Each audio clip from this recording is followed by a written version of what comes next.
এনডিডিবিৰ লগত 10 লাখ লিটাৰ গাখীৰ উৎপাদন সংশোধন আৰু বিপণনৰ বাবে আমি এটা North East Dairy and Foods Limited নামৰ প্ৰতিষ্ঠান নিৰ্মাণ কৰিছো। এই প্ৰতিষ্ঠানটোৰ জৰিয়তে আমি অসমৰ বিভিন্ন জাগাত সংশোধনৰ বাবে ব্যৱস্থা হাতত লৈছো।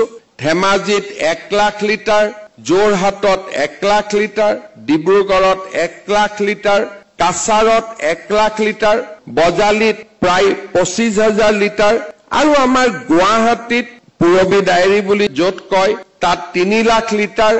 এই ধৰণে 10 লাখ লিটাৰ গাখীৰ উৎপাদনৰ এটা আমি লক্ষ্যত আগবাঢ়িছো। কেইটামান দিনৰ ভিতৰতে প্ৰতি লিটাৰ গাখীৰত যিসকলে প্ৰচেছিঙত গাখীৰ দিয়ে তেওঁলোকৰ গাখীৰৰ মূল্যৰ লগত চৰকাৰে 5 টকাকৈ প্ৰতি লিটাৰ ৰাজসাহায্য দিবলৈ সিদ্ধান্ত লৈছে, যাতে আমাৰ কৃষকসকল গাখীৰ উৎপাদনৰ প্ৰতি আগ্ৰহী হয়।